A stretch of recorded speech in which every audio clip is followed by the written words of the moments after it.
You want to know what it feels like to wear a Boston brace? Well, stay tuned! Howdieedoo everyone, I'm Rachel, also known as Alexis, and welcome to my channel.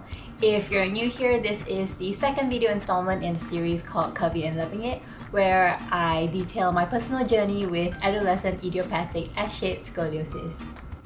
Now, in my previous video, I shared about my experience growing up in high school, the telltale signs that I encountered, as well as how I got diagnosed. If you have not caught it yet, I'll leave the link up top, so do check it out. On with today's topic. I'm curvy. Now what?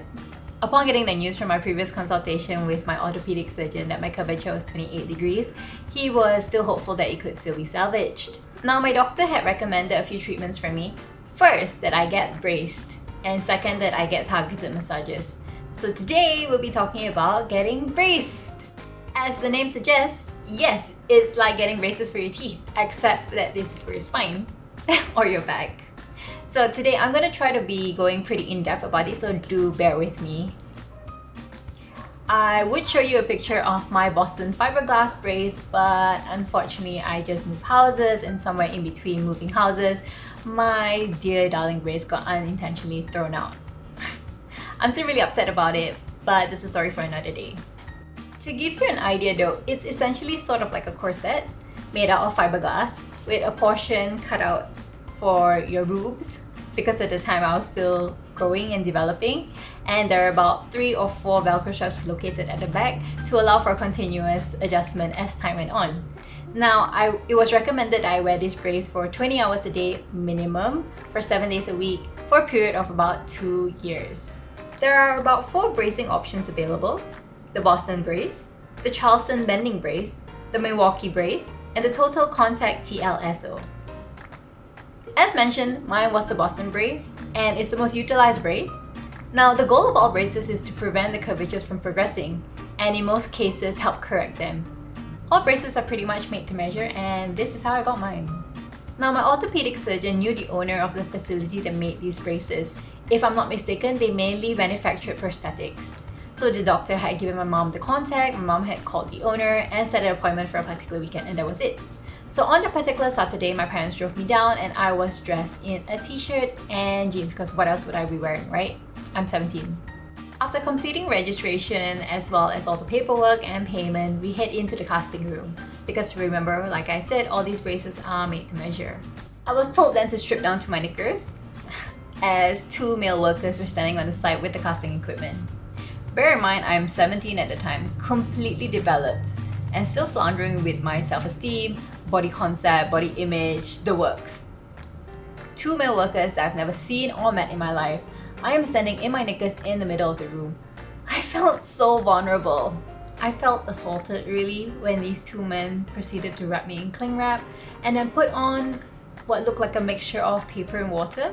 It's akin to the consistency that you would get when you're trying to make paper mache. Thank goodness my mother was with me throughout the entire process, and even the 2 workers were pretty uncomfortable. They were trying to avert their eyes and not make eye contact with me, but that did little to make me feel any better. The moment they were done putting on the paper mache mixture on me, they then took out a couple of hair dryers and started blow drying the cast to help it dry faster. Once that was hardened, they cut it down the middle, and then I literally couldn't wait to just tear through the cling wrap, run to the changing room, and put my dignity back on. I really just couldn't wait to get dressed. Of course, the minute we were out of the casting room and seeing me so distraught, my mother, being my mother, created hell at the registration counter. She was furious that I was being treated like a piece of meat, that they took so little care in trying to protect their client's dignity. Perhaps it would have been so bad if I was still uber young and undeveloped, but at this point in time, I was pretty much already a woman. Later on, we found out that had we made an appointment directly through the facility rather than through the owner, we would have been told to prepare either a camisole or some innerwear for the casting session. This was of course not communicated to us by the owner. Though, to be honest, I don't really blame him. Maybe it was our fault as well for not asking for sufficient information. But I do blame the language barrier because the owner spoke primarily Mandarin, whereas we didn't. It was pretty much like a duck and chicken trying to communicate at this point. Once the brace was ready, I went for the final fitting and got to take it home with me. My new best friend! How did it feel wearing it, you ask? Oh, let me tell you, my friend. It's not comfortable. Sometimes it also hurt because it's attempting to force your bones against its natural growth. My back was fighting. It's also really hot and you would sweat. You would have to wear a singlet or a camisole inside to soak up this sweat. Also because fiberglass is not the most breathable material, if at all. This in turn made you even more bulky. Your t-shirts had to have high collars because of how high up the bar would come up your chest. And your t-shirts also had to be long because the brace covered up to your hips. And you wouldn't want your brace peeking out and have people ask like a million questions. You did not look or feel cute. You just didn't. It did nothing for my self-esteem. I pretty much just felt like a freak. Now this is the fun part though, that nobody tells you till you're wearing the brace yourself and you find this out on your own. Now, because the brace covered down to your hips, when you wanted to use the loo, you had to first remove your t-shirt and then remove your brace. And remember, the straps of the brace are in the back, 3 or 4 of them that you had to undo on your own. And then, only then, could you unbuckle your pants and then use the loo. Every single time you wanted to go, you had to do that. And then put it all back on. Exhausting! If you're in a public restroom, even worse. I don't know about how it is in other parts of the world, but in Malaysia, our public restrooms are terrible. They're filthy. I mean, yes, now it's a lot better as compared to like maybe 10 years ago, but it's terrible. So imagine this, you're in the loo, say you're alone. Where are you gonna put your t-shirt? Where are you gonna put your brace? And your handbag if you had one? What if there was no hook behind the door? What if there was no flat surface where you could put things on? What were you gonna do? You had to get creative.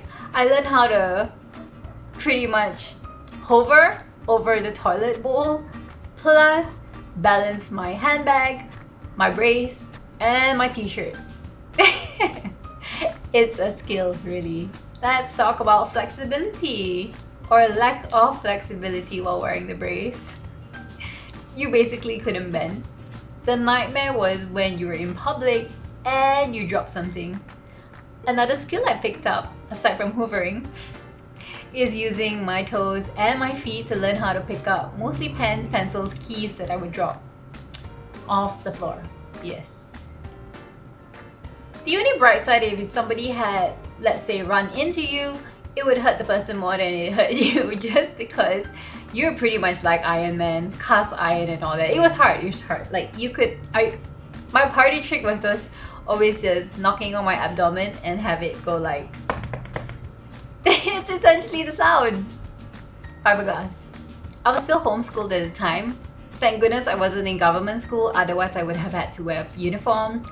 And I really don't see how wearing a brace under my uniform, either in a baju kurung or pinafore, would have been not obvious. It would have been really, really obvious.